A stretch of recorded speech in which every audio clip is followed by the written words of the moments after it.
without mind the existential threat of big tech. He says that coronavirus could represent an existential threat itself to Amazon. In the short term, the strains that are placed on their warehouses, their supply chain, are actually quite overwhelming, and making things work as they normally work is as challenging for Amazon as it is for anyone in this time of COVID. But I think that over the long run, they're probably quite pleased, because we see the way in which the economy is tumbling.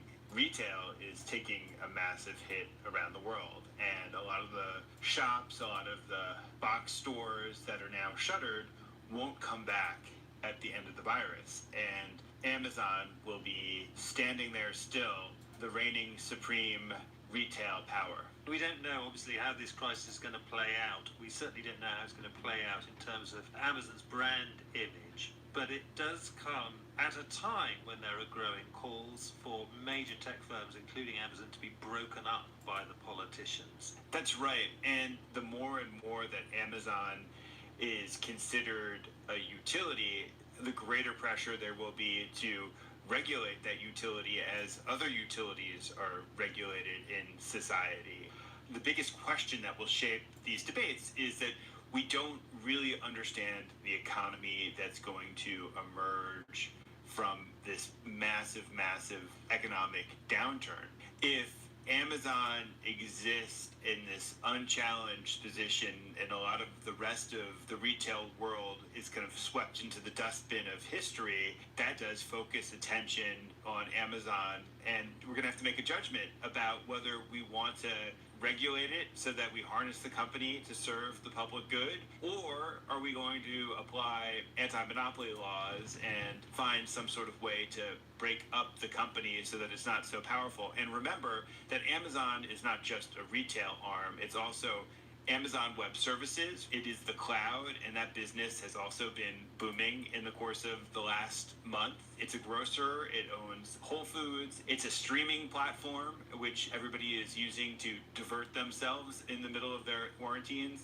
It's all of these things. Given this moment that we're at, this pivotal moment for the world, but also for this huge technology titan, Amazon, are you surprised that they haven't made greater efforts to look like a good employer? Because right now would be a great time to appear generous, wouldn't it?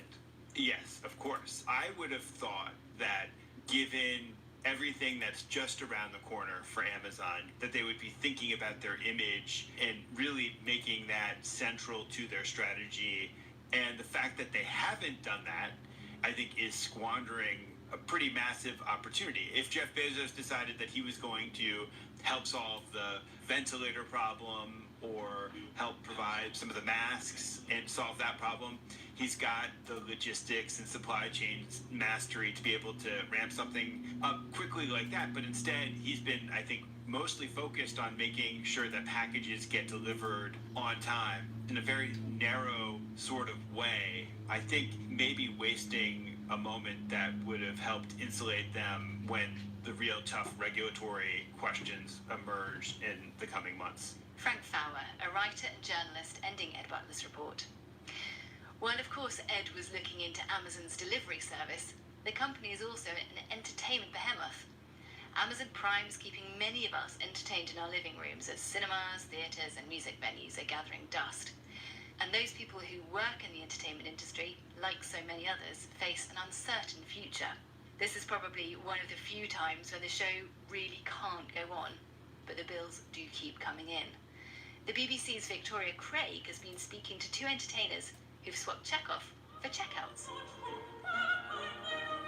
Hello there, my name's Rebecca Harvey, and I'm an opera singer. I've currently got a job working in Lidl as shelf stocker, and I could say I've become a bouncer really, as I've done the one in, one out outside of the store. So I'm Thomas Ind, and I am a dancer and actor, usually. And I was in Saturday Night Fever tour until all this kind of hit. So I started at Tesco 2 weeks ago and was just on checkouts, and I actually got promotion, which is nice, as a team leader. So, Thomas, how are you finding the transition from one job to the other? Obviously, a promotion is a big deal so early on. Oh, it's weird. It's just all a huge amount of change. I usually live in London. I've actually moved back to where I was born in Kent. I've got a twin brother and he works for Tesco, so I've managed to get into Tesco like that, which is great. But yeah, it's just all a huge amount of change. But it's nice to be busy. That's what I'm most grateful for. Laura, from your point of view, how has this impacted you financially? When all the work shut down, I had contracts for the rest of the year, and in the space of a week, pretty much all my work got cancelled. But the worry was, oh my goodness, what am I going to do? Not just financially, but sanity-wise. Like, I live for singing, and to suddenly not be able to do that was very scary indeed. So getting a supermarket job's been amazing in that sense. Financially, it's a tricky one. I'm obviously getting paid doing it, which is great, but it all happens so quickly. I'm not entirely sure what hourly rate I'm on, and I'm not entirely sure when I'm actually getting paid. Oh, wow. So neither of you knows what exactly... Not exactly. No, it wasn't about so that for quick, me. wasn't it? Yeah, exactly. What did they tell you? When I got offered the job, I hadn't even finished the application online, and I got the call straight away saying, can you come to the store at 2 o'clock today and sign a contract? And I was like, amazing, I need the job, yes. And then there was a lot of paperwork, a lot of health and safety. It took about 45 minutes, and that was that. And I don't really remember hearing what wage I was. I remember Googling it myself and thinking, okay, I think that's what I'm on. I just assume I get paid at the end of the month, but who knows, really? Wow. And what about for you, Thomas? Is it the same way? Yeah, I was kind of the same. I think because my twin is kind of a part of Tesco, so they knew of me at the store that I'm working in. So it was much more like, oh, just come in, we'll sign this, we'll get you straight doing something. And I actually used to work at Tesco when I was 17. I was happy to go back. There's so many customers that are so grateful that, you know, we're keeping the stores open because we're effectively there. So complimentary, Yeah, haven't they? absolutely. Oh, lovely. We're kind of, you know, filling in for the people that aren't able to work at the moment, that have to self-isolate. And to them, that's, you know, a huge deal, and they're so grateful. Whereas to us, we're so grateful to have a job. Obviously, there's no timeline for when life will return to normal. But as you guys start to think about what your future life looks like, does it involve going back full-time to the theater, in your case, Thomas? Well, hopefully. I've got a contract that's supposed to be starting end of June, and it's a 15-month job, and it's kind of going into London, UK tour around the world, and it's like my dream show, so I'm really hoping it happens. And what about you, Laura? I already know that the contract I was due to do was June and July, and that's already been cancelled, and that was meant to finish in August. I'm hoping everything will return to normal come September. That's the month I'm aiming for. And if I can keep working at Lidl throughout the summer, that would make me as happy as I can be. Indeed, this crisis has forced a lot of us to rethink the way at least our lives operate for a time.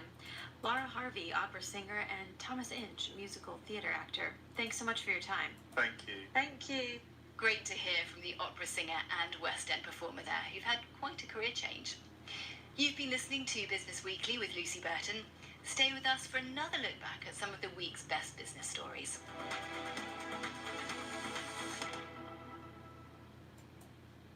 This is the BBC World Service, here to keep you company.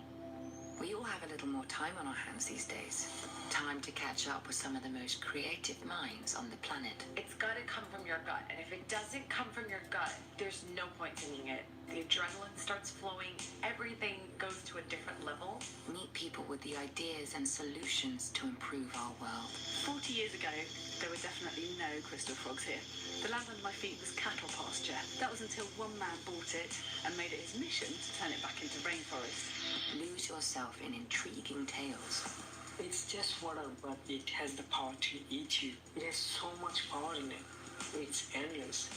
Or even escape to the outer reaches of space. 5, 4, 3, 2, we have ignition. We bring the world to you. The world's radio station at your fingertips at bbcworldservice.com. Coming up on Business Weekly, we take a look at how communities in some of the poorest parts of the world are coping with COVID-19 lockdown.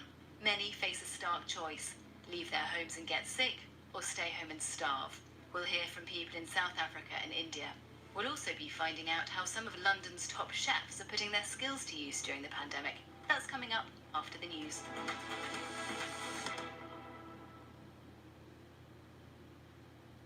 BBC News. Deaths from COVID-19 have exceeded 20,000 in Spain, making it the third country after the United States and Italy to surpass the figure. This happened even though the latest daily tally of 565 was one of the lowest for days. The threshold has previously been reached only by the United States and Italy. There's increasing concern in the United States that the number of deaths caused by COVID-19 could be much higher than previously thought, with many of the fatalities occurring in nursing homes for older people. Data collected by ABC News suggests that more than 7,000 nursing home residents have died in just 19 states. There are further signs that the coronavirus outbreak in Italy is easing, even in the worst-hit city of Bergamo.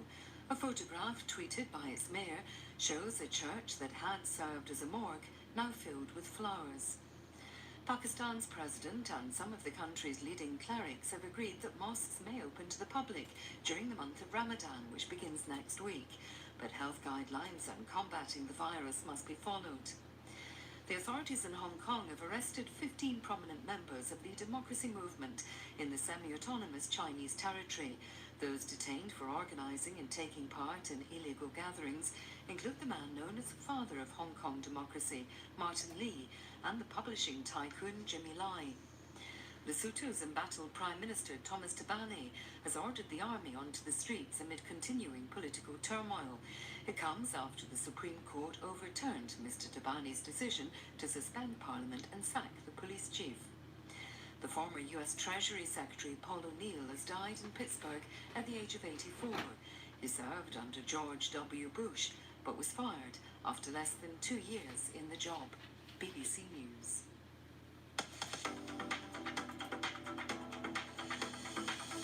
Hello again and welcome back to Business Weekly. I'm Lucy Burton, your guide to the most interesting business stories we've been covering this week here on the World Service. And first of all, I want to take you to South Africa, where politicians have watched with horror as COVID-19 ripped through the global north. When it comes to combating infectious diseases with limited resources, the African continent has a wealth of experience. But with weaker public health infrastructure and overstretched economies, the fallout from COVID-19 could be catastrophic. The BBC's Tamazin Ford has spent nearly a decade reporting from sub-Saharan Africa. And this week, she asked whether the draconian measures the South African government has put in place to prevent the spread of the disease are actually causing more harm than good. Tamazin, just remind us what the lockdown rules are in South Africa. Well, they really are some of the most stringent restrictions in the world. Jogging outside is banned. That's something that has been allowed here in Europe and North America. Dog walking is banned. Leaving home full stop is banned unless it's for absolutely essential trips like medical supplies. And even sales of alcohol and cigarettes are banned, and that's the same in neighbouring Namibia too, with the idea that they don't want people drinking lots at home and smoking with their children, I guess. And if you flout the rules, you will face time in jail or receive a big fine. So they are really stringent, and the army and the police are patrolling the streets, and we're seeing pictures on social media of officers with whips and really coming down hard on people who do flout the rules. And that gives people a pretty impossible choice, doesn't it? As we'll hear in a moment in your report, for many living in townships in particular, there are real worries about survival under these measures. Not just the worry about losing jobs, but how to access really basic things like water. Presumably, the government has modelled that nonetheless, this is the best way to save lives. Well, I think that's the problem. I think the government and governments across sub-Saharan Africa have seen coronavirus sweep through Europe and North America, countries with really robust health systems, and they know what's coming. There's no pretense that this isn't going to hit there. So they've followed suit with these strong lockdowns, and in many cases they've introduced them a lot earlier. When the UK, for example, was seeing 70 or 80 deaths a day, we were still walking around, whereas in South Africa, the lockdown began when just a few deaths were happening every day. So they brought them in a lot earlier, and I'm not sure there was enough thought as to how they would actually work when people do live cheek to jowl in townships, like you said, when they already don't have basic services like electricity and water. I spoke to one family, she's actually a housing and water activist, and told me that they get deliveries of water, but this is all stopped now during the lockdown. They have tanks put on their shacks which only hold a certain amount of water, so if you have 10 or 15 or 20 people living there, you just don't have enough water for the day. So these are people who are already in poverty, and the lockdown really does mean destitution for people. If you can't go out and make your daily living, if you can't have access to water and electricity, there are many people asking, is this cure worse than the disease? Well, Tamsin, let's have a listen to your piece now. So I'm outside my gate, standing in the street, just looking around.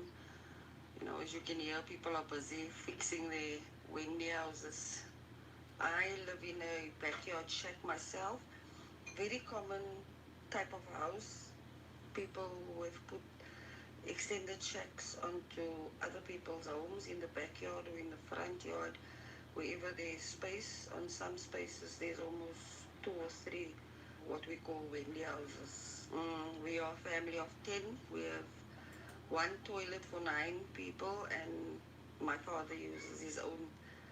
But there's still people walking outside, moving around, probably those trying to secure food or medicine or whatever it is that they need. 44-year-old Faiza Meyer lives in a township in the Cape Flats on the outskirts of Cape Town in South Africa. The country has some of the most stringent lockdown restrictions in the world. Jogging outside is banned, as are sales of alcohol or cigarettes, dog walking, and leaving home full stop, unless it's for essential trips. And if you flout the rules, you'll face time in jail or receive a hefty fine. Faiza explained to me what life is like there now. People are fearing that they will run out of food. Some people already have. People fear that they won't have water during the lockdown because some people depend on others. The majority of people in Cape Town live in poverty in appalling conditions, in overcrowded housing, like informal settlements, backyarders like us. And 40% of those are unemployed, and the majority of the ones who are unemployed are the youth. There's so many fears going on in the community at the moment. I think people fear running out of food and basic services more than they fear this virus. Having to live from hand to mouth, what you get, you spend today, is the reality for people on the Cape Flats. And there's lots of movement in the community because of that. Not because people want to be out there and irritate the police or that they want to get sick. All of us, we want to be protected from this virus. We want to stay indoors. We want to be in shutdown like everyone else. But we can't. How can we be in shutdown when our survival depends on what we bring in or what we make today? How hard is it to practice social distancing when you live in a township? It's hard to be in lockdown when you have 15 people or 23 people living on your property, and the device that the government has recently installed on your property only provides your family with 350 liters of water.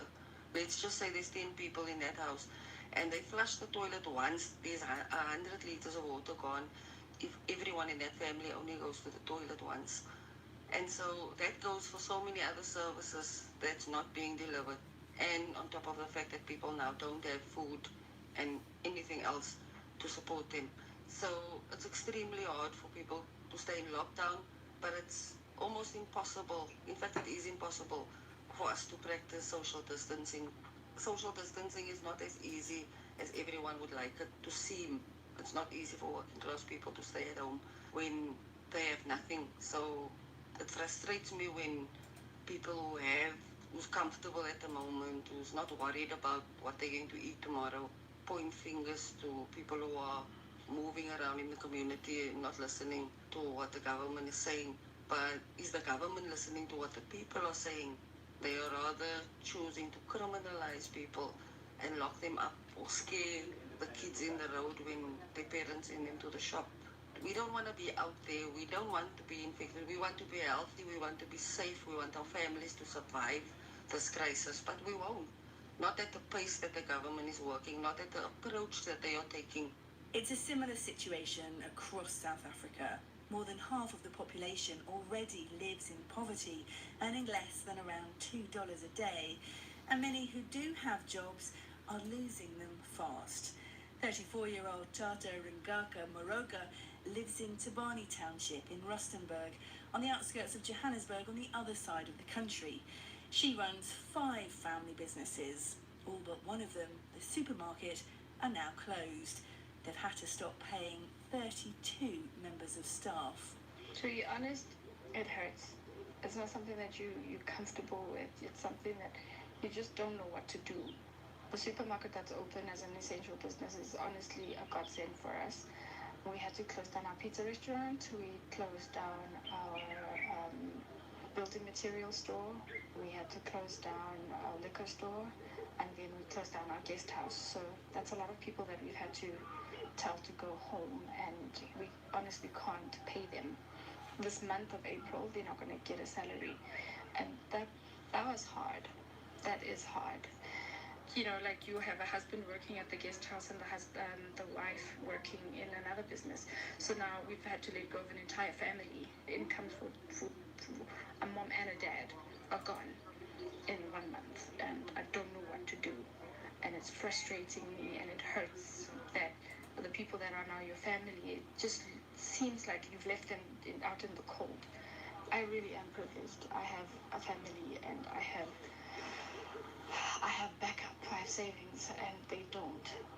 So when I put myself in their shoes, it's horrible. I don't know where they're going to get food next month.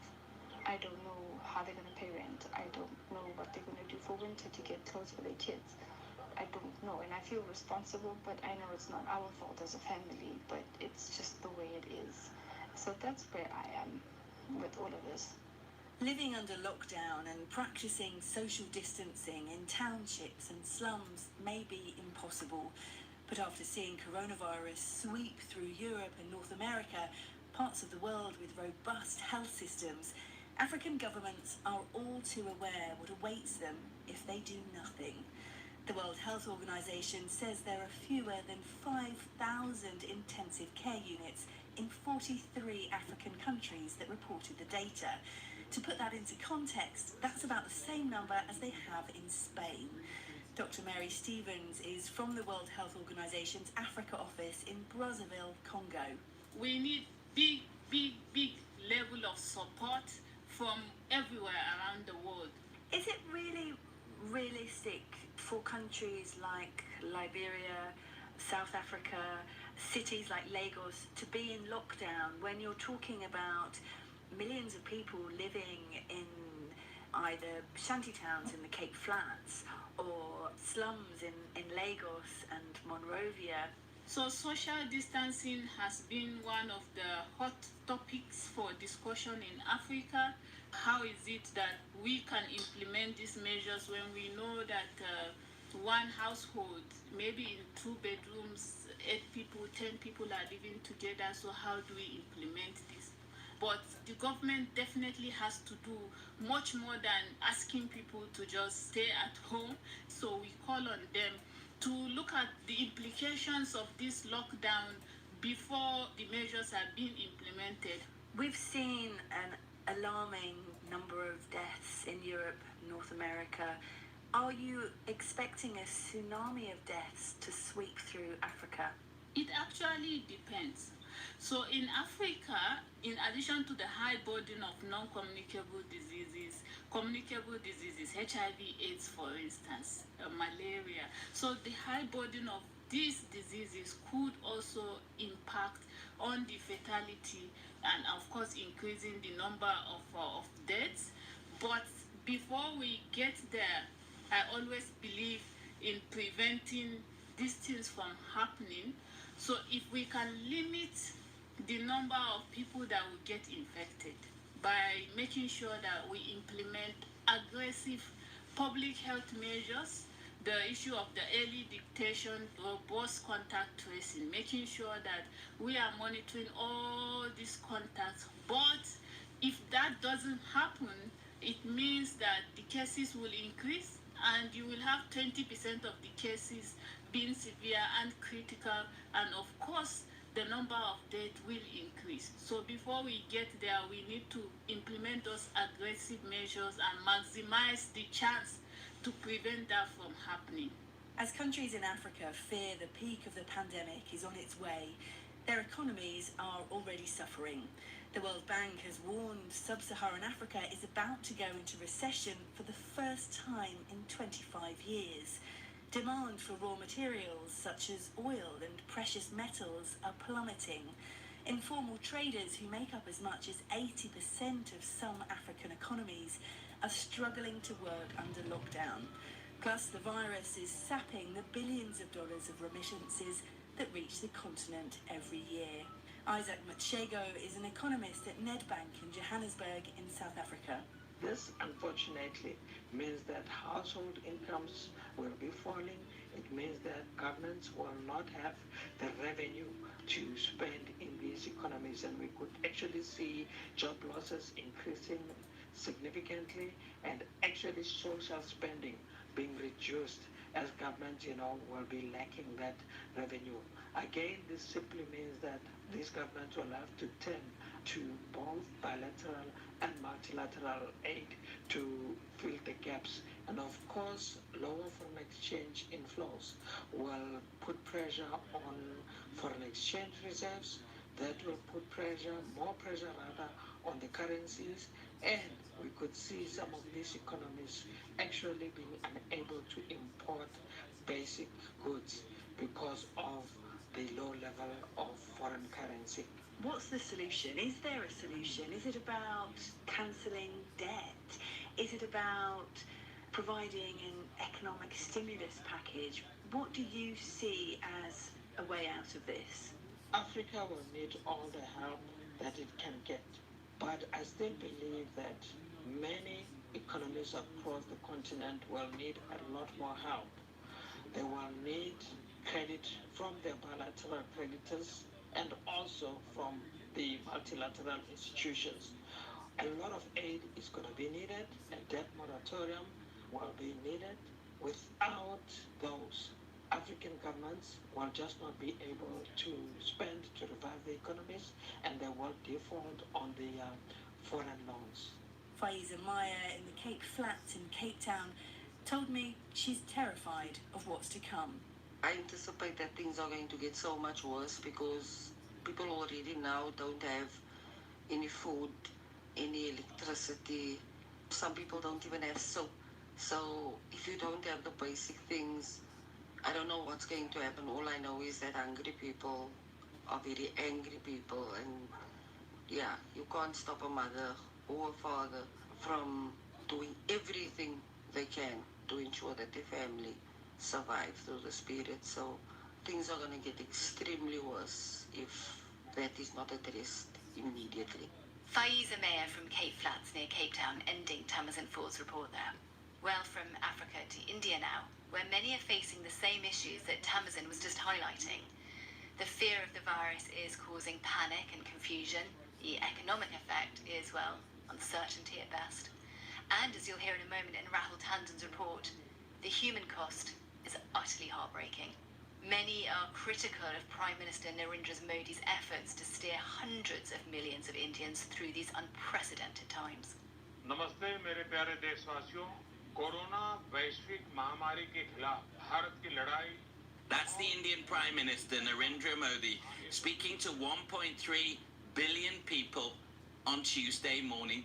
He told them that the economic cost of the lockdown was high, but that there was no other way to save lives. And then he said this. लड़ाई अब आगे कैसे बढ़े? हम विजयी कैसे हो? How can we win this fight against the virus? There is only one way, my friends. I know it is hard, but we have to extend the lockdown till May the 3rd. Bharat में lockdown को अब 3 मई तक और बढ़ाना पड़ेगा। So tough times ahead, and it's the poor who will suffer the most. Those are the sounds of daily wage earners in South India, stranded and now desperate to get home. A few weeks ago here on World Service Business, we brought you the story of Fazle Rahman, a construction worker who earned just a few dollars a day. He'd lost his job and was stuck in Delhi, thousands of kilometers from his village. He's still there, along with 20 others crammed into a room in the Indian capital. He can no longer send money to his family, and he's worried that they may starve. He sent me this message via WhatsApp audio after hearing that the lockdown had been extended. It's not thinking about us daily wage workers who are stuck, not able to earn or get home. This government is not helping us. Look at the conditions we are living in. We are cramped into one small room. It's dirty. We are petrified. What if one of us gets the virus? Who will look after us? Now remember, due to the lockdown, many labourers, especially in the national capital, Delhi, and many cities are trying to go back to their hometowns. The news has been full of stories like that, but not all of those who've tried to get home have made it. Hello?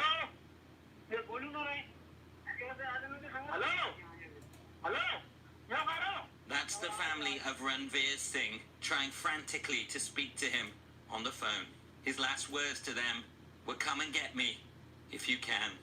He tried to walk 300 kilometers from Delhi to his village in Madhya Pradesh. After walking 200 kilometers, exhausted and with no public transport in sight, he collapsed and died alone on the road. Arvind is his brother-in-law. Nobody helped Ranveer as they thought he had the virus. He was thirsty and hungry, but he died after lying on the road for half an hour. I want to ask our Prime Minister, why did he order a lockdown without planning for the poor? Who will look after Ranveer's family now? Modi ji से मैं गुजारिश कर रहा हूँ उनने बिना तैयारी के लॉकडाउन किया. There are many with heartbreaking stories like that. But what about those who run businesses? What do they make of an extended lockdown?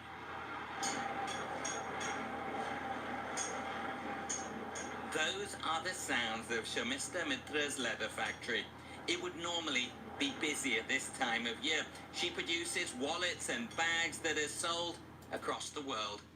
Now, her factory is quiet. So what does she make of Prime Minister Narendra Modi's announcement of an extended lockdown?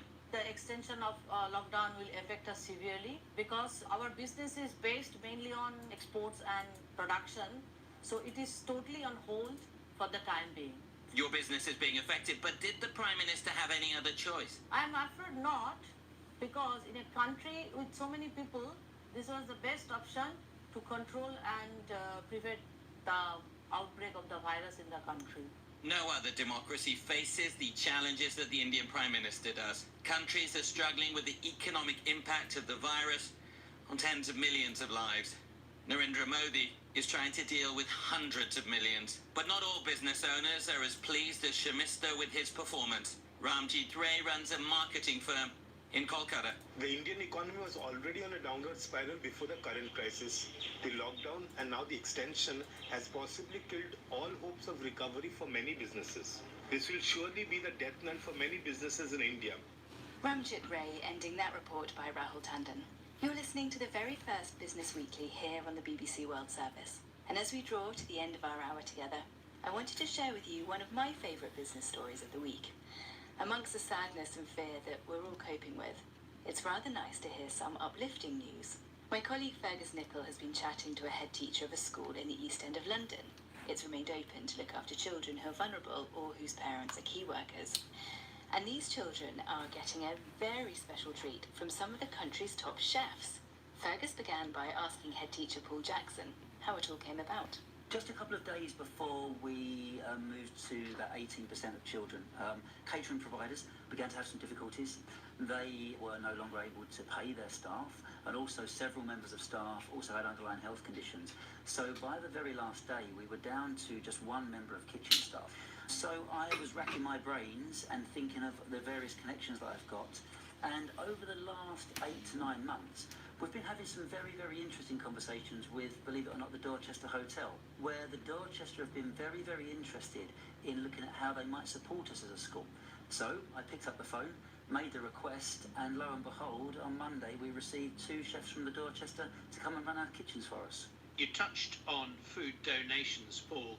Some of it coming from one of the most celebrated chefs in the whole of the UK, Yotam Ottolenghi. How did that connection arise? We are in one of the most deprived parts of the country, so our families really do struggle. We work regularly with the Felix Project, a charity that gives to schools and community groups surplus food, and an organisation called Chefs in Schools. Now, a number of restaurants and other businesses had contacted them and said, look, we've got food that we've ordered our stock, and now we've been instructed to shut our restaurants. We don't want our food to go to waste. So they put us in touch with Ottolenghi, and all of the stock from Ottolenghi's London restaurants arrived magically in our kitchens. So we had some very, very, very good raw ingredients, but we also had the most delicious cakes you could ever imagine. Our thanks to Paul Jackson, who, after completing that interview, rushed through the school, walk, don't run, Jackson, to the kitchen to put us on with one of those Dorchester specialists. My name is Mickey Chan. I'm from Canada. I'm the head chef at the staff dining at the Dorchester Hotel. Let's be frank, Mickey, how weird is it cooking in a school? It's not too weird. I volunteered to a lot of schools when I was in Canada to cook for my children and to train some of the staff in proper cuisine. So it's not too different than cooking for adults, especially here at this school where the children's palates are really well educated. And what is on the menu today? Today we have bean and cheese burritos, and it's an aubergine stew called caponetta. Take us through the preparation. How much time are you going to take to get that to the waiting diners? Well, the children come in for lunch at 12 sharp, and they're lined up usually at 5:02 waiting. I also make a dessert as well. Today I made puff pastries with raspberry jam and some chocolate icing and vanilla icing. It's a basic mille-froid sort of type of dessert. Any other recipes you can share with us as you look forward to the rest of the week?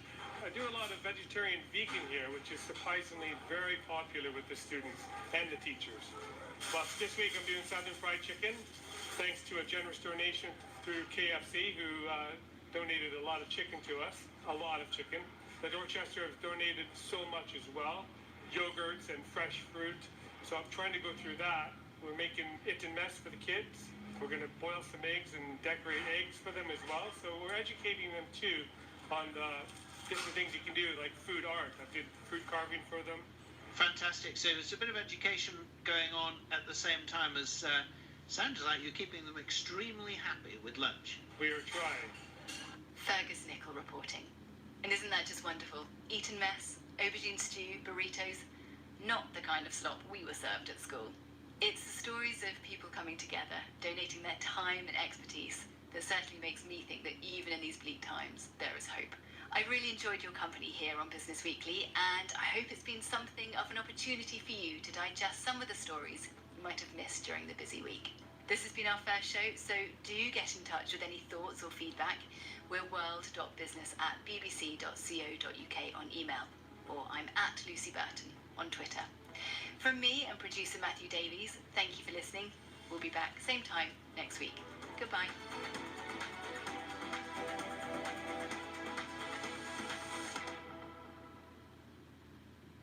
This is the BBC World Service, where people from around the world are sharing their experiences of the coronavirus outbreak. The sweats were really bad, and my chest was tightening up, and my breathing was getting shallow. I could feel my heart racing. The call for prayer today has a unique line. Pray in your homes. The response, coronavirus, Tuesday at 8:30 and 15:30 GMT. And in 60 minutes, we join Manuela Saragossa. How do you manage your money during this coronavirus pandemic? For many, it's a personal financial crisis as well as a health one. We'll hear your stories and get advice from a panel of experts, plus how to avoid the scammers. That's in an hour on the BBC World Service, the world's radio station.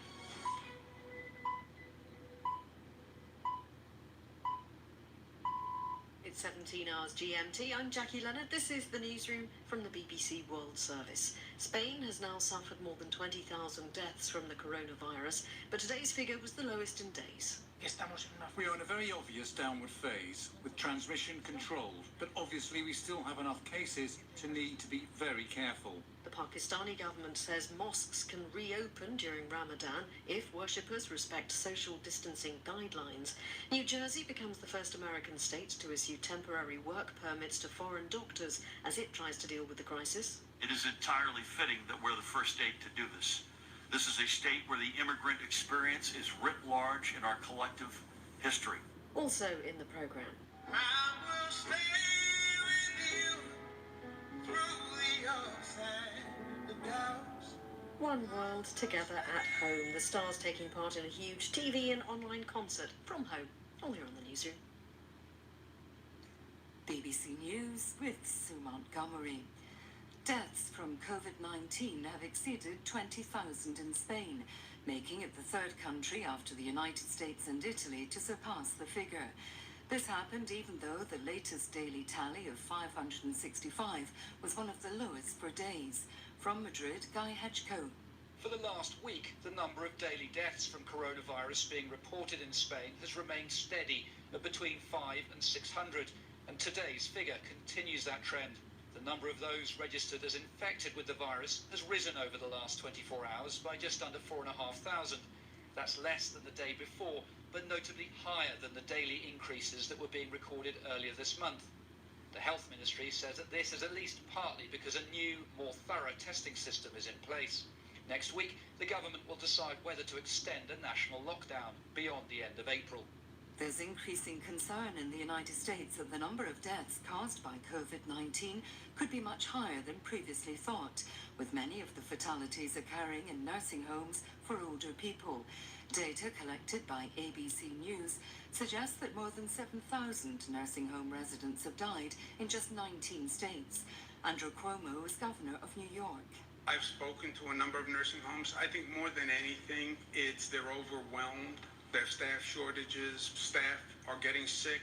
The residents of the nursing home are under tremendous pressure. Everyone's under emotional distress because you have a large number of people dying. And then you have the state coming in saying, you must report this, you must report this. I want this report by 5 o'clock. And they're saying to me, with all due respect, Governor, I'm taking care of people's lives, and you're saying do paperwork. In Britain, the government has announced it's expecting a large consignment of protective medical equipment on Sunday. The Housing Minister, Robert Jenrick, said the delivery from Turkey would include 400,000 urgently needed gowns. A shortage of such material has hampered Britain's fight against the pandemic. Mr Jenrick's comments have been criticised. The opposition's health spokesman, Justin Madders, said the government had presented no plan to address the scarcities. We're deeply disappointed, frankly. We were hoping to get a real sense of direction, a real plan.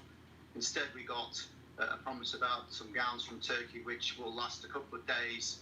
Doctors, nurses, social care workers are putting themselves in incredibly difficult positions, and we need hope, we need guidance, we need leadership from government that they're going to address this PPE situation as a matter of urgency.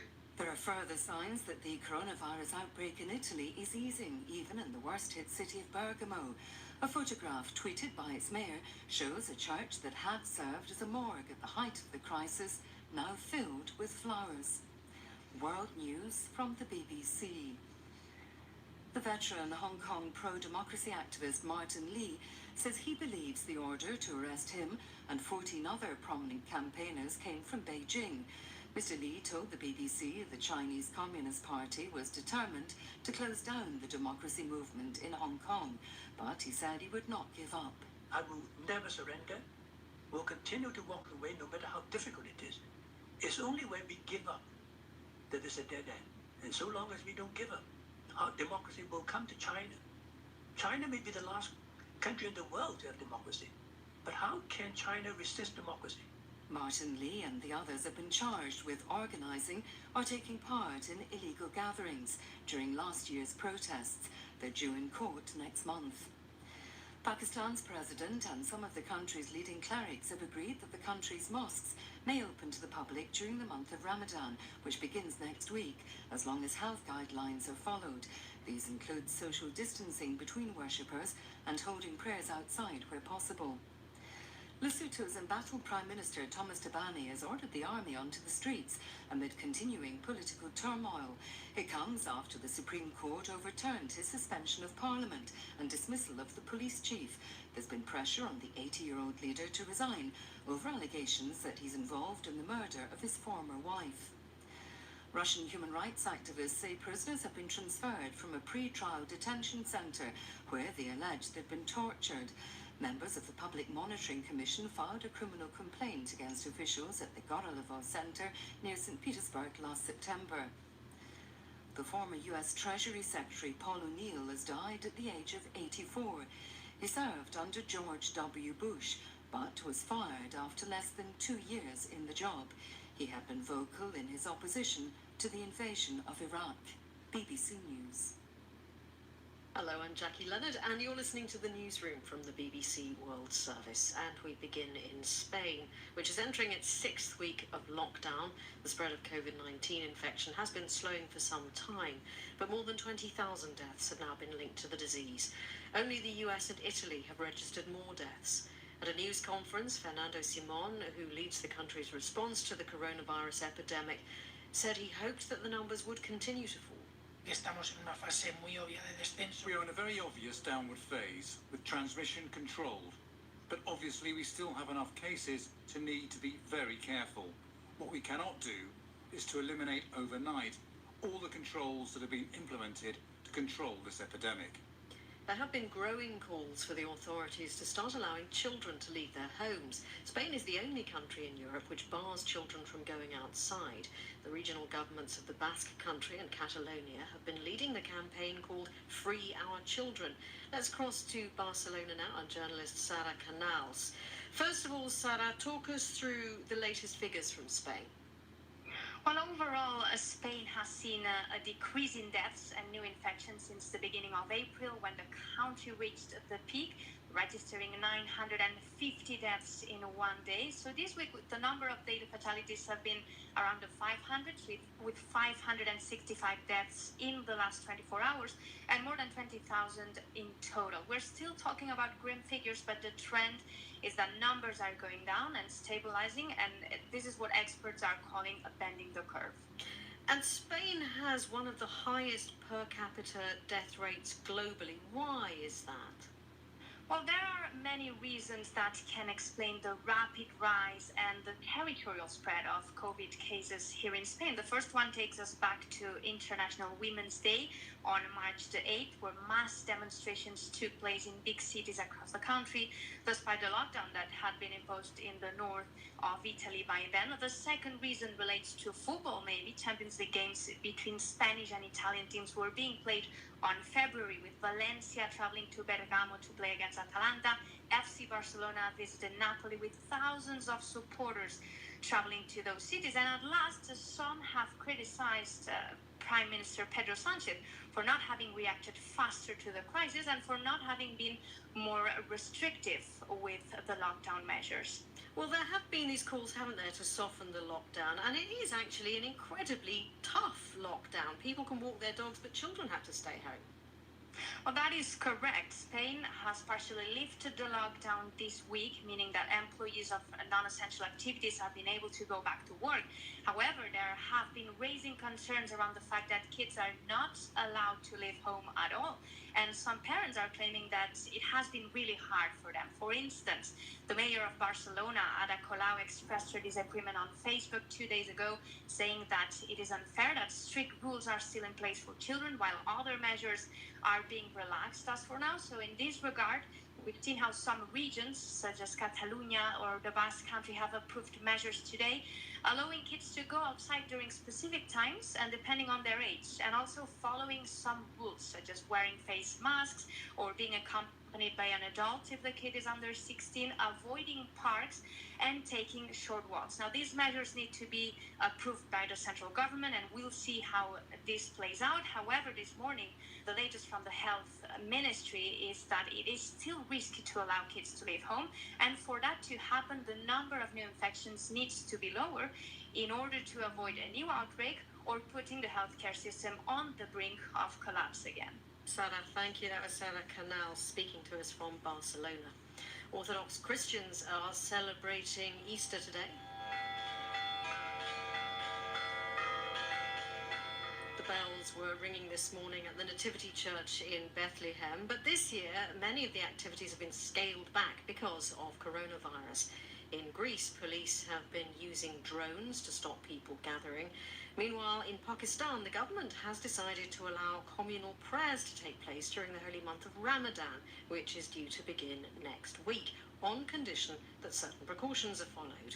Our religious editor, Martin Bashir, explained what's happening in other Muslim-majority countries. Pakistan is slightly unique. If you look at other regions of the world, for example, in Indonesia, there's been relative obedience to the ban. In Nigeria also. But in Pakistan, people have been asking why they're allowed to crowd, for example, into vegetable markets and other centres of commerce, and yet there's a ban on congregational worship in mosques. Now, the Prime Minister has acknowledged this week in a televised address that there does need to be some kind of balance between the requirement for prayer and the impact of the pandemic. But almost immediately after that televised address, Pakistan's most prominent clerics held a press conference themselves and said that worshippers would soon be filling their mosques because, as one imam put it, we need the help of God to stop the outbreak. A lot of people will look to their faith leaders for guidance in times of crisis. Are different faiths responding to this differently? Well, it's also worth saying that this is not something that is specific to Islam.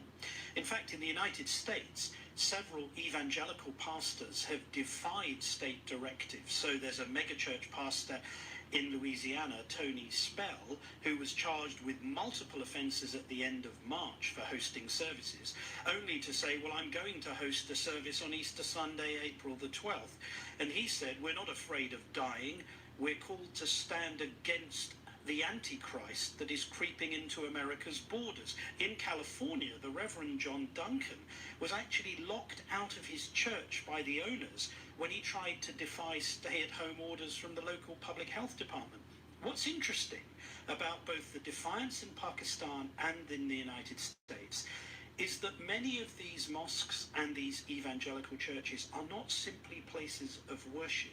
They also exist as political vehicles for their leaders. So you'll recall, Jackie, that Donald Trump won almost 82% of white evangelical votes during the 2016 presidential election. And similarly, clerics in Pakistan see their mosques as power bases to project their influence. And by defying government orders, these clerics are basically saying, you may control the country, but we control the mosques, and you cannot take that from us. That was Martin Bashir. Barely a month ago, President Putin was claiming that coronavirus was under control in Russia. Now he's warning the country that as the number of infections rises, COVID-19 poses a high risk to the nation. So far, Moscow and the surrounding region have been worst hit by the epidemic, as our correspondent in the capital, Steve Rosenberg, reports. Hospital 50 is one of the largest medical facilities in Moscow. It has 1,300 beds. But now there are 1,500 patients, and the ambulances keep arriving. The chief doctor, Valery Vicherko, has experience of medical emergencies. He was a paramedic in Chernobyl. His hospital has been entirely repurposed to treat COVID-19, but it's struggling to cope.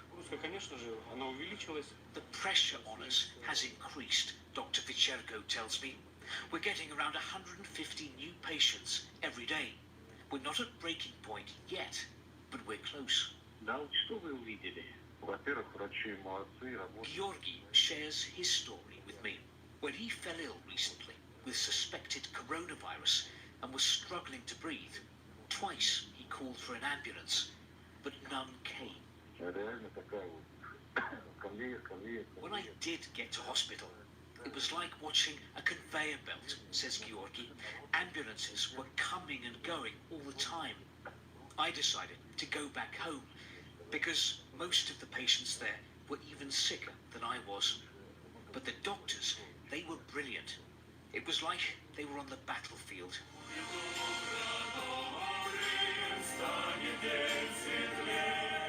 In a pop video released by the Russian Defense Ministry, a military choir wearing face masks declare, "Doctors, don't get sick, we're rooting for you."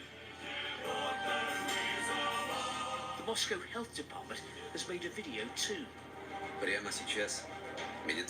to thank medics for all their hard work.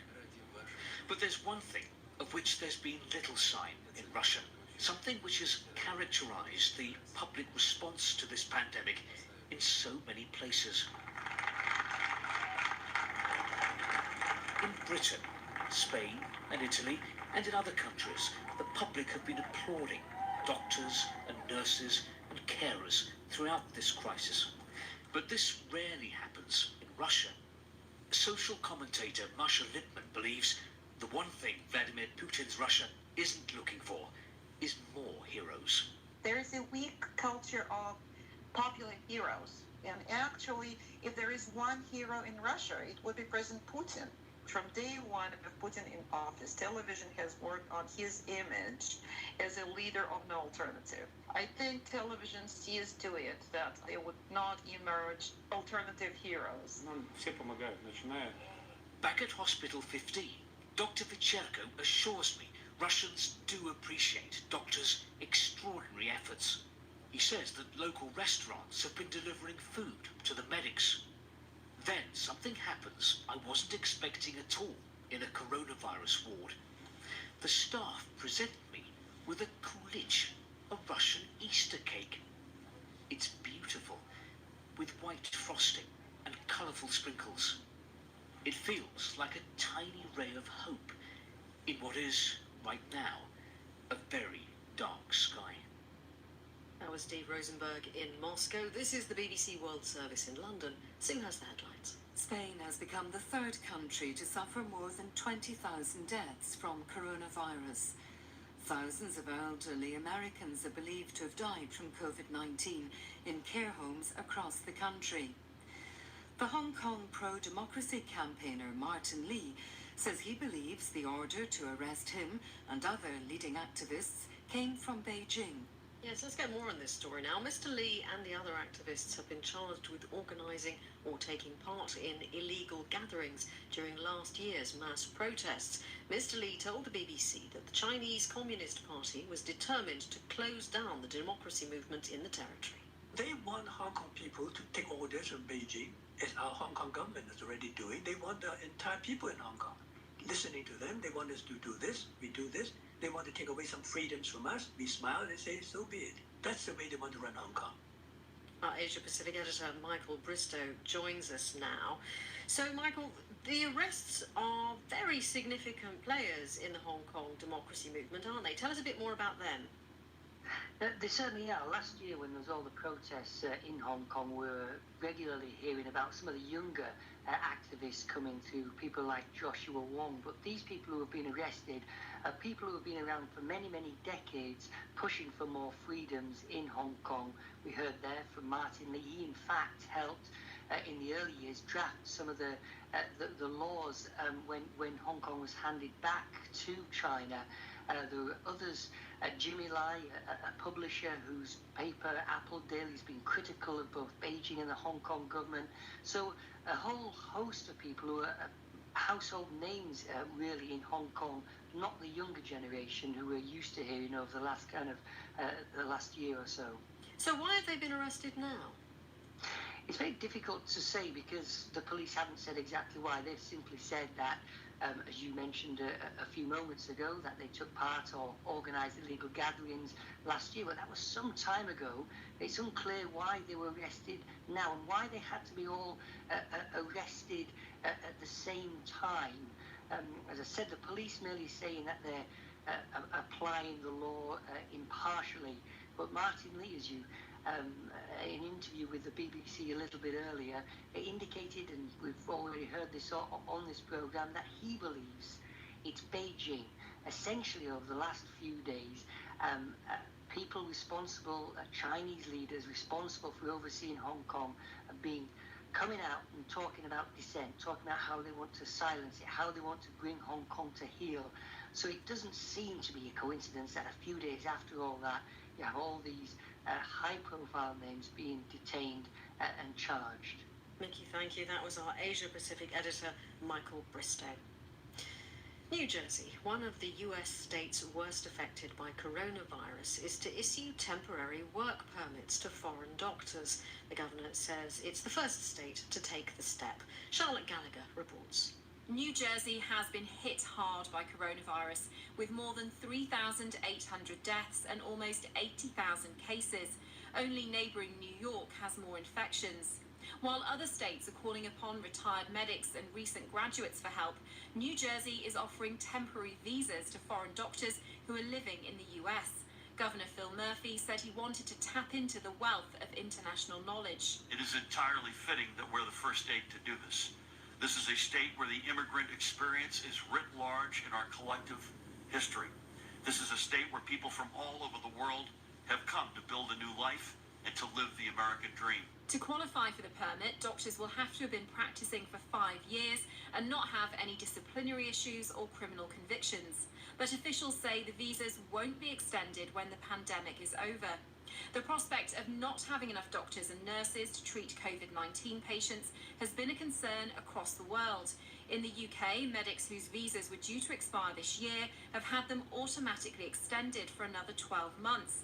Both China and Cuba have sent doctors to other countries, though some critics have described the schemes as propaganda.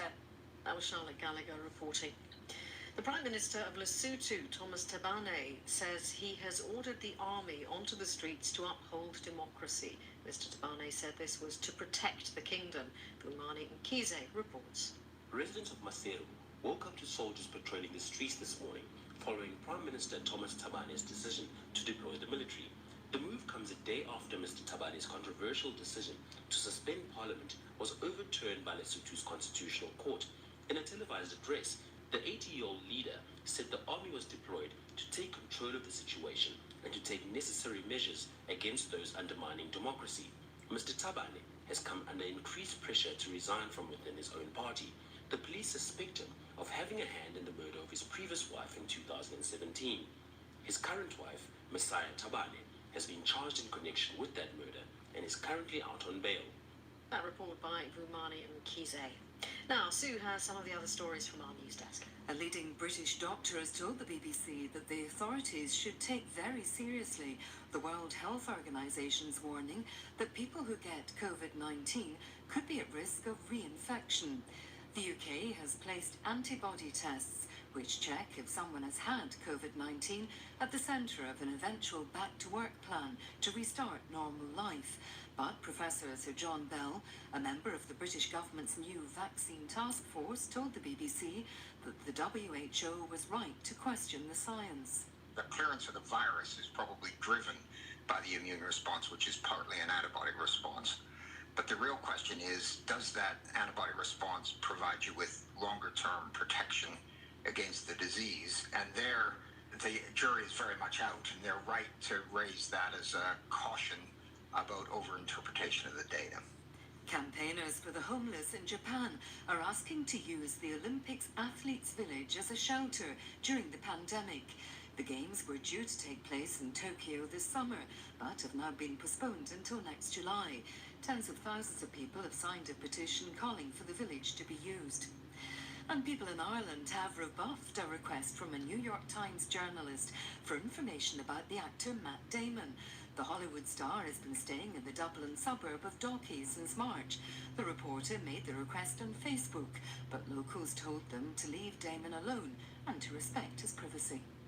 Here in Britain, the government is trying to reassure health workers that there'll be enough protective medical equipment for doctors and nurses treating patients with COVID-19. Some hospitals had warned that they had just one day's supplies left of gowns, but the ministers say a large consignment will arrive on Sunday. Another 888 people have died in UK hospitals in the past 24 hours. And in a separate development, Queen Elizabeth will not mark her 94th birthday next week with the traditional gun salute. She feels it would be inappropriate given the coronavirus pandemic. This report from our royal correspondent, Johnny Diamond. The Queen will be 94 on Tuesday. Normally, there would be gun salutes in London's Hyde Park and at the Tower. Not this year. Special arrangements for the salutes to take place were not felt appropriate by the Queen, and so for what is thought to be the first time in her reign, the guns will be silent on her birthday. Normally, flags would fly on government buildings, but the Department for Culture has advised that given the times, that's not expected universally. Trooping the colour, which marks the Queen's official birthday in June, has already been cancelled. No alternative is expected to be put in its place. Now, we've seen plenty of stars broadcasting from their kitchens during the COVID-19 pandemic.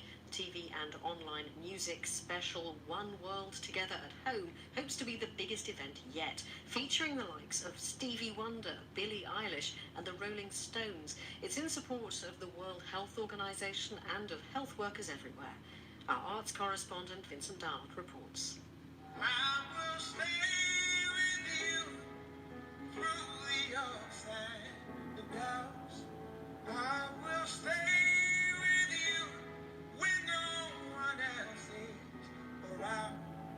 John Legend is just one of the mainly American stars due to sing in Together at Home. He's more used to selling out a stadium than sitting solo at his piano at home. With stadiums and studios locked and bolted, the music industry has been quick to offer its services to get life-saving messages across.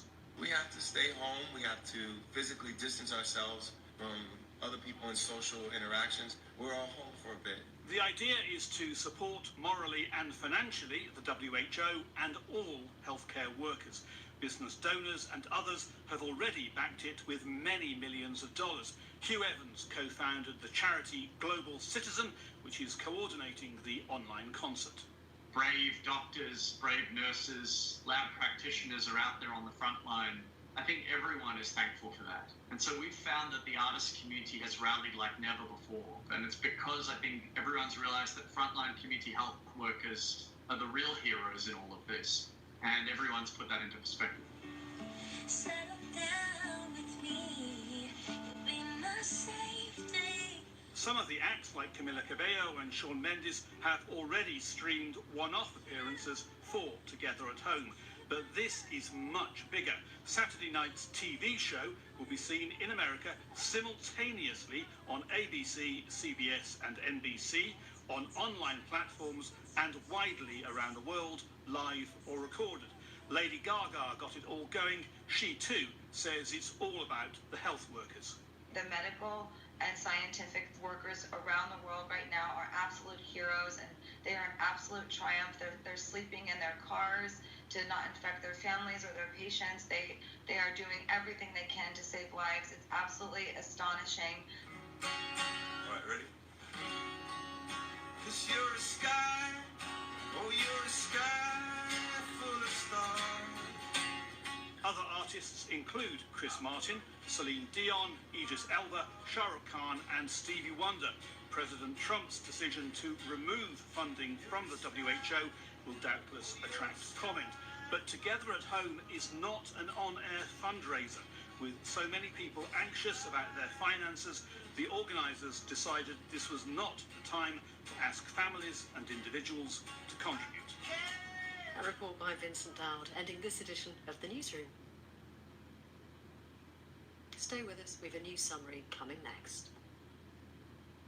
You're listening to the BBC World Service, where two communities thousands of miles apart are doing something different with their rubbish. From an unconventional orchestra. Mi violín está hecho por la parte de enfrente de un My violin is made from a paint can. The back is held in place by a baking tray, and the strings are held in place by a fork. to unconventional ways of generating electricity. Here is where we take waste and create new value by making electricity, heat and also cooling for all the city. I'm Lucia Blasco. I've been on a fascinating journey to South America and Europe, meeting teenagers in Paraguay and energy companies in Sweden. Cada escenario que pisamos, llevamos. Each time we go on stage, we tell the audience our message, that while they send us their rubbish, we're sending back music. Looking at how we can better use or reuse our waste. What can we do with our waste? Sunday at 13 GMT. Hello, this is BBC Trending with me, Marco Silva. Coming up on today's program, how scammers are using the coronavirus pandemic to make a quick buck at your expense. They're willingly selling me something that is in no way, shape, or form proven to help me. It's just disgusting. We turn the spotlight on some of the many online scams and hacks we've come across since the outbreak began. That's BBC Trending after the news. BBC News. In Spain, deaths from COVID-19 have exceeded 20,000, making it the third country after the United States and Italy to surpass the figure. But officials say it's over its peak, and the daily number of deaths continues to fall. Health officials say the country is close to being able to relax restrictions, but had to keep assessing the situation. In the United States, there's growing concern that the number of deaths caused by the coronavirus could be much higher than previously thought. Many of the fatalities have occurred among elderly people in nursing homes. Figures collected by ABC News indicate that more than 7,000 nursing home residents have died in just 19 states.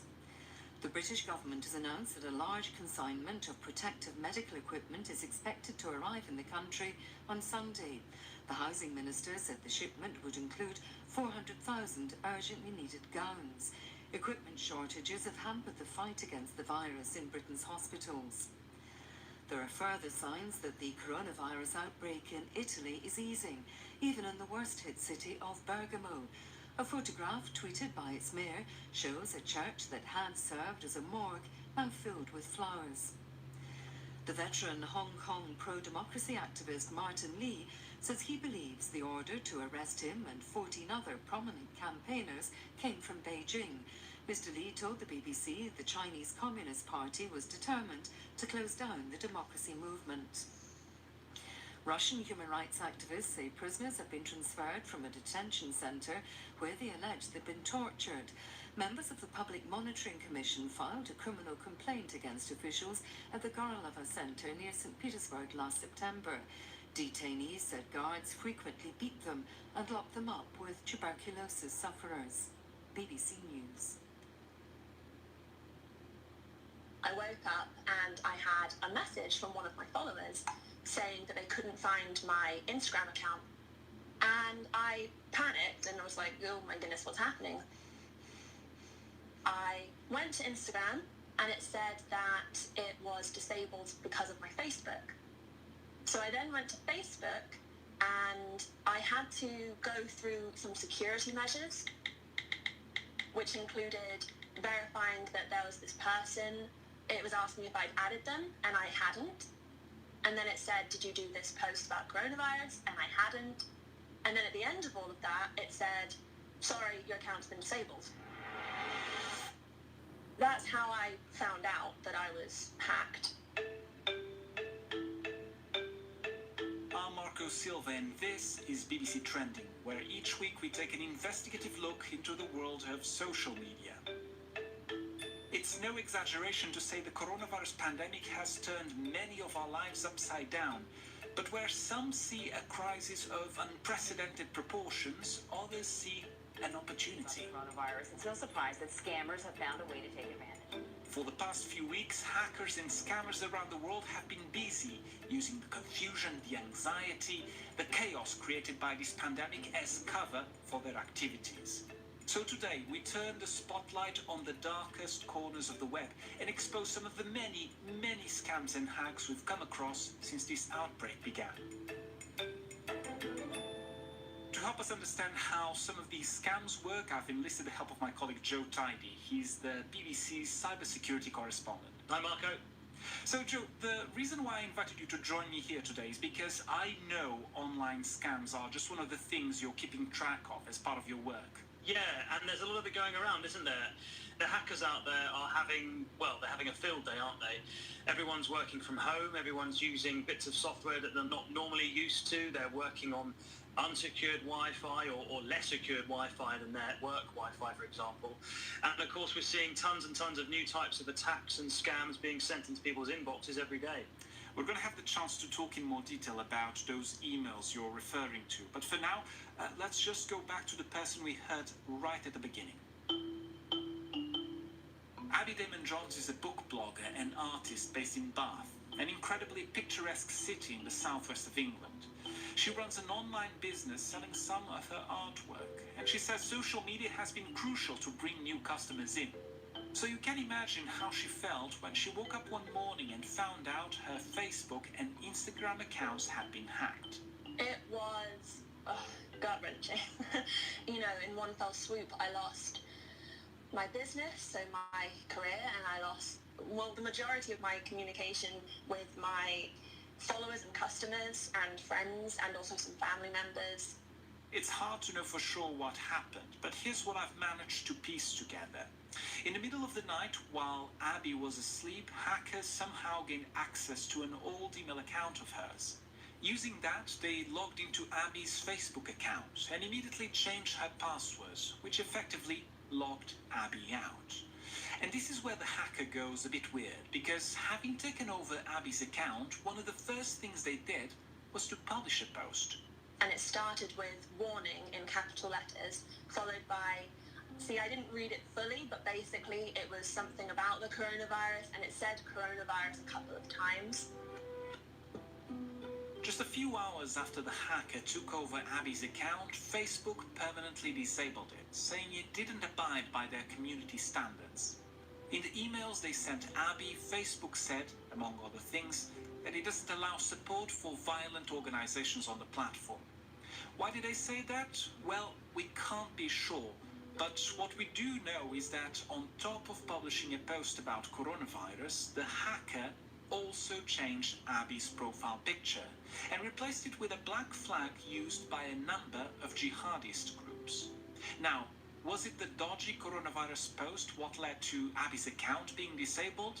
Was it the new profile picture? We just can't tell for sure. Facebook declined to provide me or Abby with any insight into what actually happened. But soon enough, Abby went on Twitter and found out her story wasn't unique. I just searched for words like Facebook disabled coronavirus, stuff like that, and so many tweets were under that from people who had had the exact same experience. A lot of them also had a coronavirus post, so I started reaching out to them, and slowly we've been forming like a little group chat and talking to each other and finding similarities in what we've all been through. I spoke to some of those people, and here's the thing. It is impossible to say for sure they've all been targeted by the same hacker. But their stories really are incredibly similar to each other, down to very specific details. I contacted Facebook and told them about this string of identical hacks. We sent them usernames of some of the people who'd had their accounts removed. And after we flagged them up, they recovered all of the accounts, including Abby's. Now, Joe, let me bring you in here. From your experience covering hacks like this one, what do you think we could be dealing with here?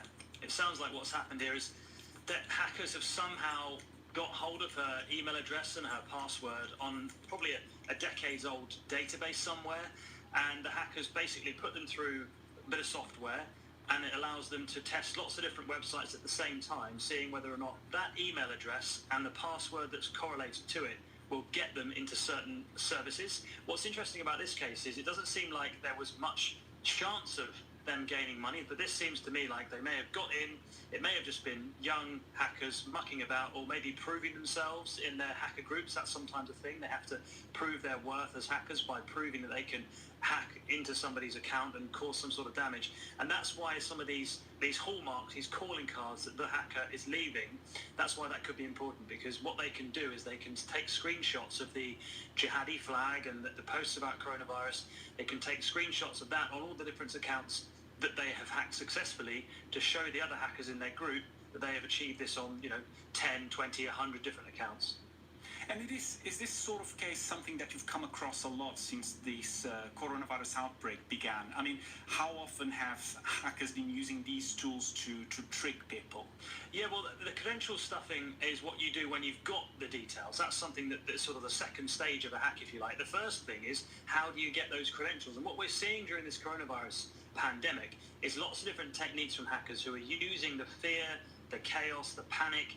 They're trying to harness this craziness going on to get people to click on their links to give over their credentials. Because there's kind of two ways that you can get credentials. You can either steal them from big websites that hold them and that have them as part of their databases, or you can go for people individually. And what we're seeing is people are being emailed with lots of different types of scams all around coronavirus. So, for example, here's an email from the World Health Organization with an advice document. Download the advice document and you can save yourself from coronavirus. Of course, this isn't the World Health Organization. These are scammers who are spoofing the email address of the WHO. And if you do download those sorts of documents from these hackers, you're not downloading advice. You're downloading things like credit card detail stealers. And we're seeing this on huge scales now. According to some cybersecurity experts, the coronavirus is now the biggest theme ever seen across any of these phishing attacks. So many hackers have seen what's going on and they're adapting their attacks. And just to be clear there, when you talk about phishing attacks, you're talking about these attempts by hackers to disguise themselves as official entities to steal personal information. Yeah, that's right. So phishing attacks are just classic bread and butter things that hackers are doing out there. You get an email, it looks like it's from an official place. It could be the World Health Organization or the CDC, the Center for Disease Control, or even we've seen some emails that have been sent from President Trump or Mike Pence. Of course, they're not from them at all. And what they try and do is get you to click on a link or download a document, which allows them to, once you give over your details to what you think is an official organization, in actual fact, they've now got your details too.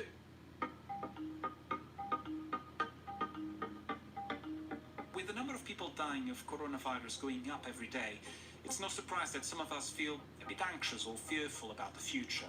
And those are ideal conditions for scammers to do their dirty work. The more afraid people are, the more likely they are to buy into whatever scammers might be peddling. They're looking for help because they're scared. And then you see a text come through or an email that seems to have even a potential solution. And of course, you, in your desperate moment, might think, could this be real? That's Kitboga, an American Twitch streamer and YouTuber who's famous for scam baiting. Scam baiting could be described as a type of vigilantism on the internet, where people reach out to scammers posing as victims. I've created a whole array of different characters and tools that I use to waste their time and kind of have fun while we expose their lies. Kitboga, in case you're wondering, is not this guy's real name, but he says he'd like to keep his real identity secret because of the nature of the work he does online. One of Kitboga's recent YouTube videos caught my eye because it focused on what he described as a coronavirus scam. The scammers were selling an oil blend that would supposedly protect you against all viruses. But just before we go any further, let's get one thing straight. There is no known cure for coronavirus. There are still no drugs that can kill the virus or vaccines that can protect people against it. But scientists are working hard to fix that. Back to Kitboga's video. Popping up. Just a few days ago, I ran across this fake website. They're sending emails and spamming the internet with fake information, making it look real, like using the Fox News logo and everything. So Kitboga found this fake news story with a rather optimistic headline. While the world is waiting for a vaccine, one mum has found a solution to fight back against the coronavirus outbreak. The bogus story doesn't actually exist on the Fox News website, and the reporter whose byline is supposedly on the piece told me she did not write it. It's a fake. But that, of course, hasn't stopped it from circulating online.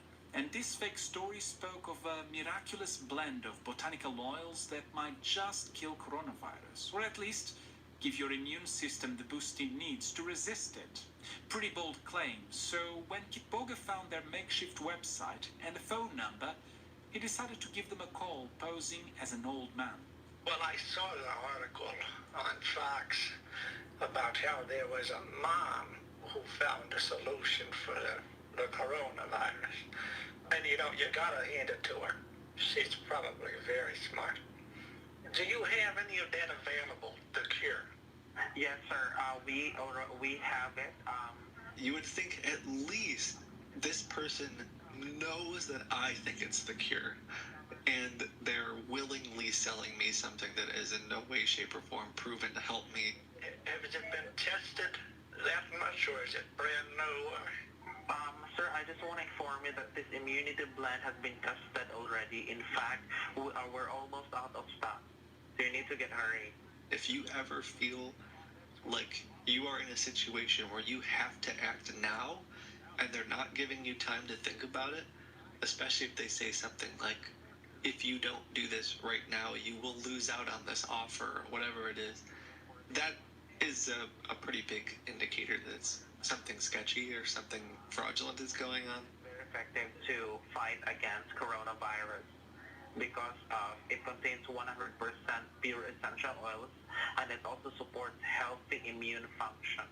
Something about that really irritates me more than some of the other scams I suppose I've talked to, just because everything going on right now is serious, and there's people who are sick and have family members who are sick, and when someone goes out and says, we have the solution to that, and it's not proven to do so in any way.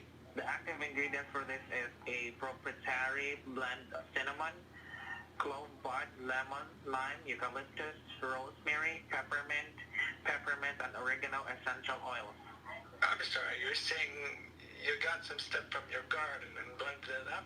To me, there's something kind of nice about knowing they spent 4 or 5 hours trying to scam me, and then at the end, they realized that it was all fruitless and that they're gonna get nothing from it.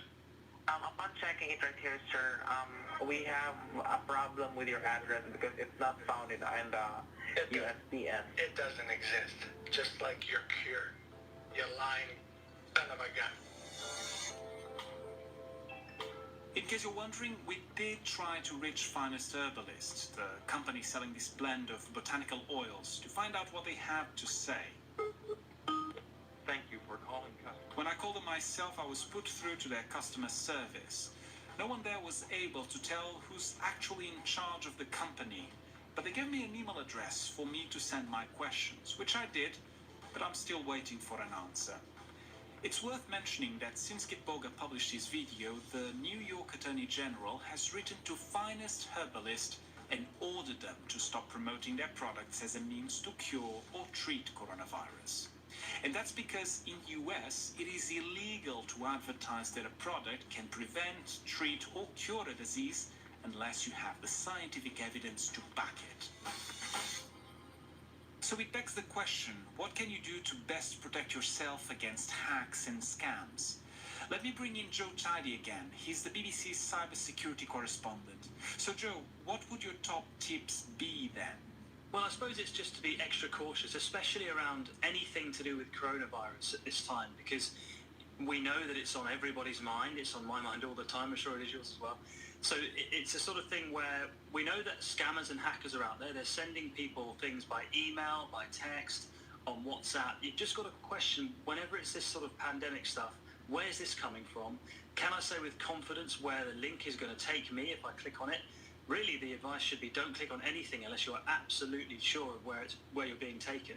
And of course, it's important to say here, if the email suggests something that seems a little bit too good to be true, it probably is. Hence why it is so important to double check whether those announcements, those promises, cures or treatments that are being offered to you are indeed the real deal. You're right. If it sounds too good to be true, especially with coronavirus. It probably is. We know the situation we're in, globally. We know there's no cure yet. So if there's an email saying, here's the miracle cure, or here's the thing that's going to save your life, you really need to think, right, is this a legitimate company? Is the product real? Is it tested? Before I hand over my money or give this person my attention or download this document, do I really trust it? Joe, thank you very much. Thanks for having me. That's it for this week's episode of Trending. Our editor was Mike Wendling. I'm Marco Silva. If you've come across some scams you would like us to look into, get in touch. My email address is marco.silva, S-I-L-V-A, @bbc.co.uk. We'll be taking a break for the next few weeks to collect some more stories from the world of social media. But in the meantime, thanks for listening. We'll be back soon.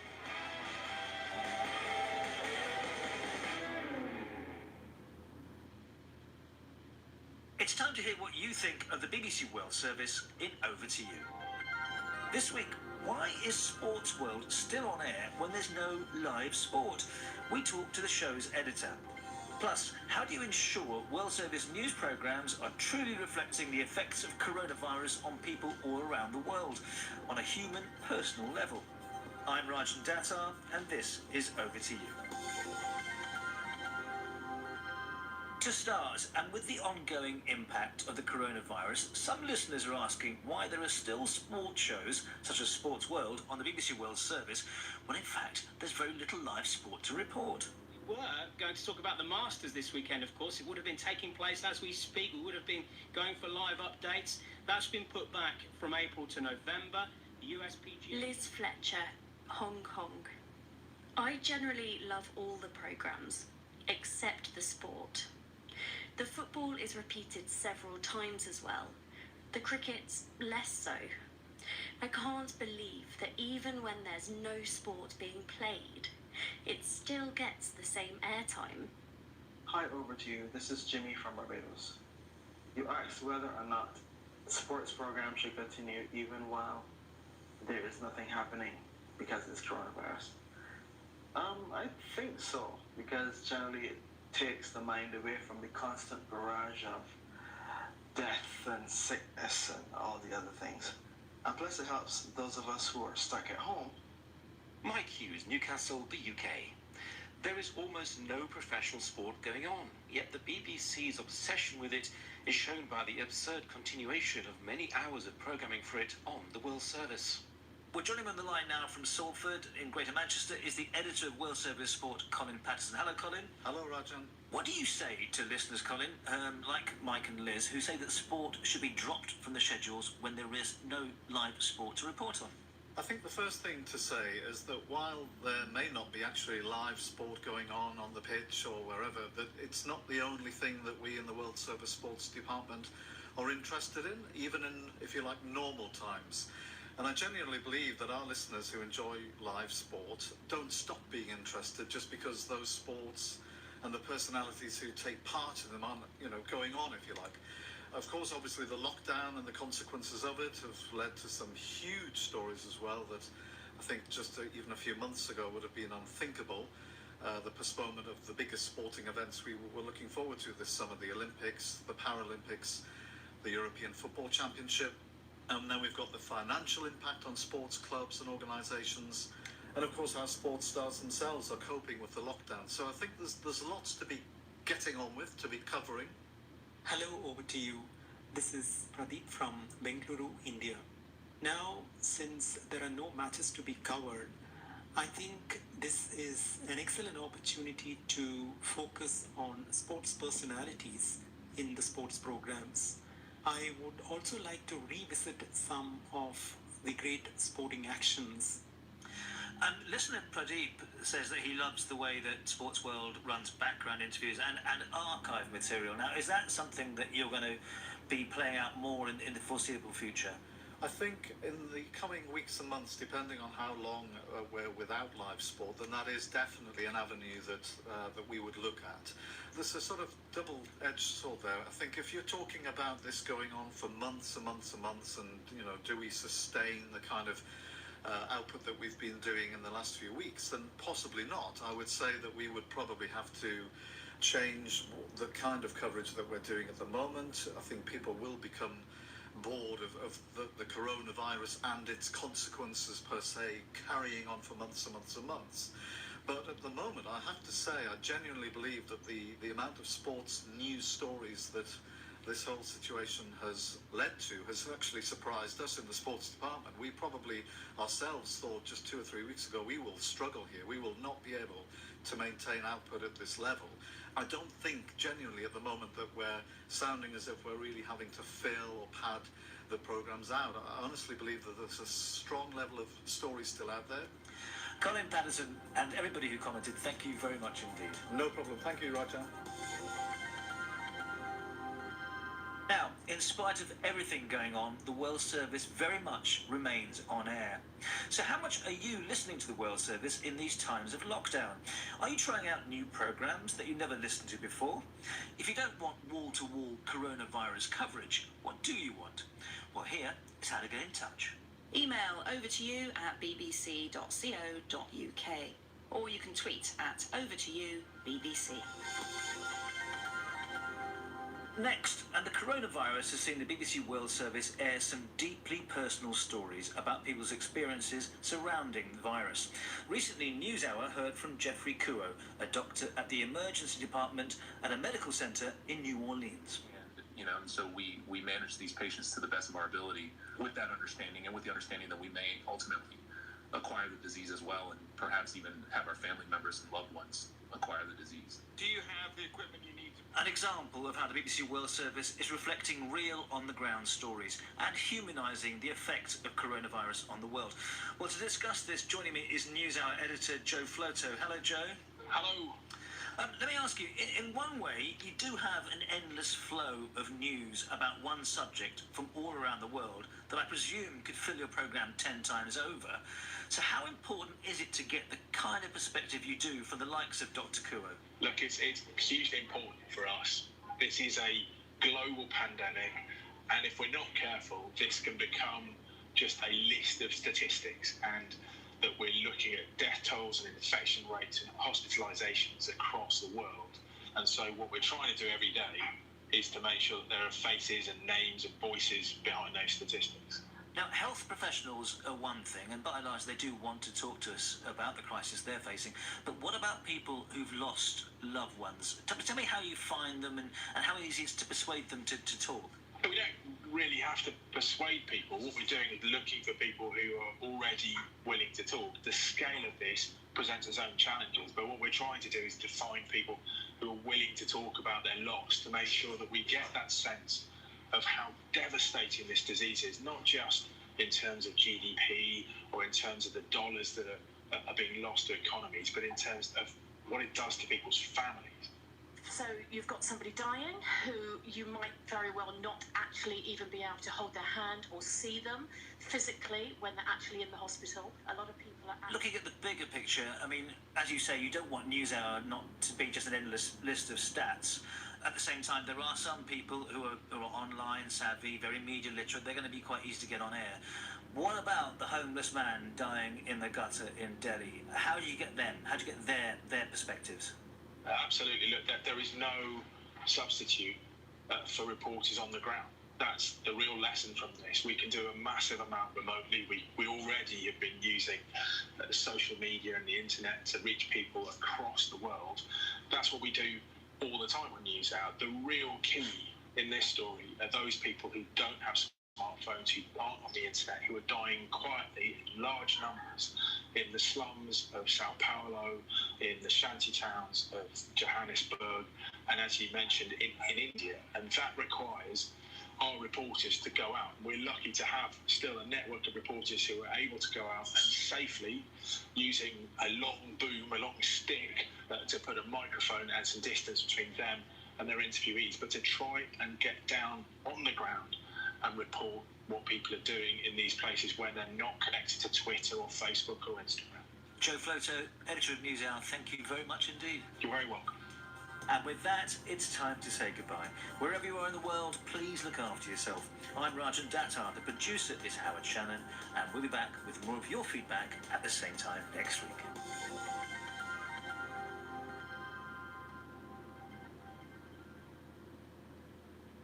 This is the BBC World Service, and on May's World Book Club, there's treachery afoot. Hilary Mantel will be talking about her sequel to Wolf Hall, Bringing Up the Bodies. It continues the story of the rise of Thomas Cromwell and tells of his role in the downfall of Anne Boleyn. Another slice of adultery, treason and executions in the Tudor court of Henry VIII. World Book Club with Hilary Mantel from the 2nd of May. And in an hour, join Nikki Beattie for the Arts Hour. With John Turturro on the Jesus Rolls, the film he's written, directed and stars in.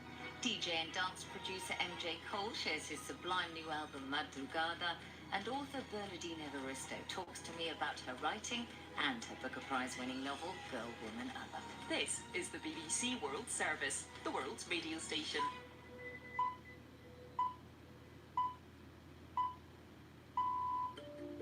This is the BBC World Service, and over the next hour, advice on how to manage your money amid the coronavirus pandemic. With me, Paul Lewis. And me, Manuela Zaragoza, because yes, this is a global health crisis, but for many of us, this pandemic is also a personal financial crisis.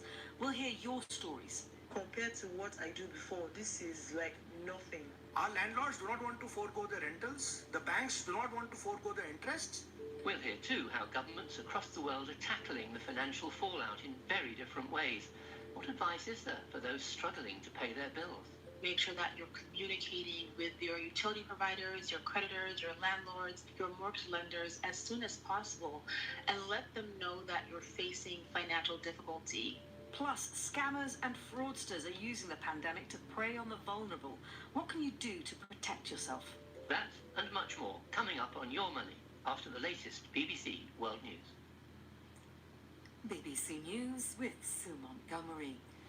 Deaths from COVID-19 have now exceeded 20,000 in Spain. This happened even though the latest 24-hour tally of 565 was one of the lowest for days. Here's our Europe regional editor, Mike Sanders. This latest grim statistic takes Spain above the threshold of deaths previously breached only by the United States and Italy, and it may be an underestimate. Madrid has asked the regions to send in more detailed figures on deaths in care homes and the community. A downward trend is consolidating. The top public health official, Fernando Simon, said Spain was nearing the point at which the lockdown could be eased. Some construction and factory workers went back this week, but Mr. Simon said monitoring and assessment must continue. There's increasing concern in the United States that the number of deaths caused by COVID-19 could be much higher than previously thought, with many fatalities occurring in nursing homes for older people. Data collected by ABC News suggests that more than 7,000 nursing home residents have died in just 19 states. Andrew Cuomo is governor of New York State. I've spoken to a number of nursing homes. I think more than anything, it's they're overwhelmed. They have staff shortages. Staff are getting sick. The residents of the nursing home are under tremendous pressure. Everyone's under emotional distress because you have a large number of people dying.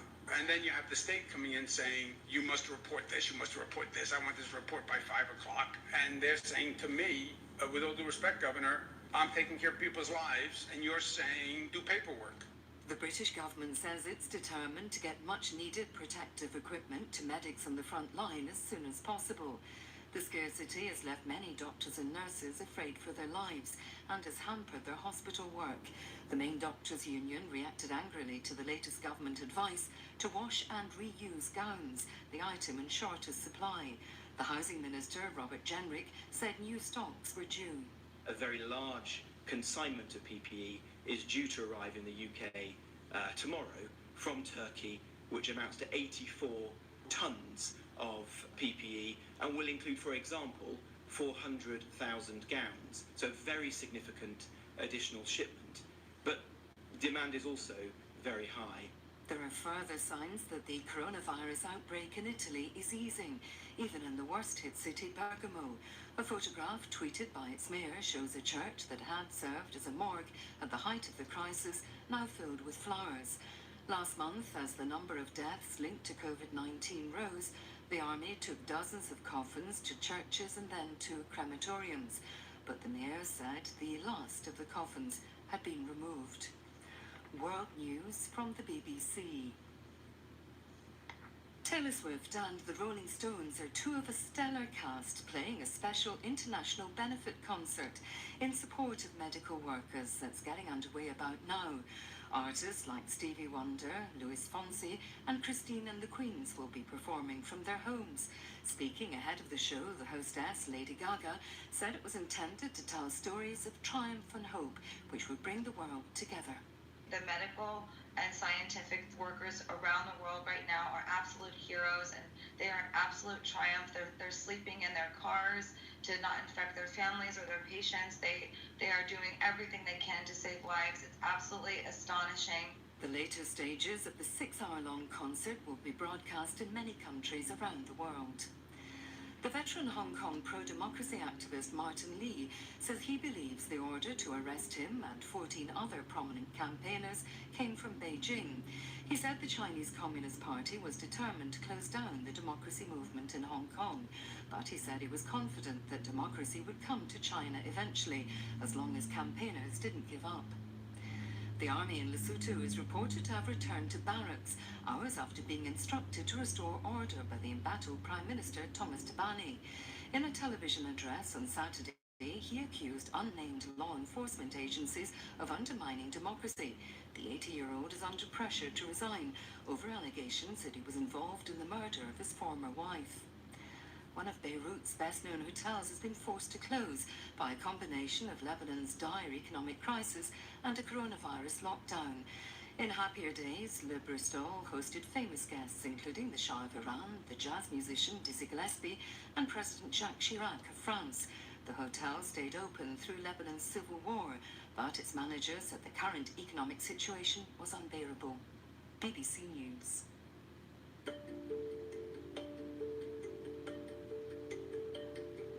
Hello and welcome to Your Money on the BBC World Service. I'm Manuela Zaragoza, taking a break from Business Daily to talk about your finances. And I'm Paul Lewis, a personal finance journalist looking at the global crisis caused by coronavirus, not on your health, but on the havoc the pandemic has wreaked around the world on personal finances. Over the next hour, we'll hear advice on how to manage your money in this crisis, what governments and banks are doing or not doing to help, how to spot scams and avoid them, and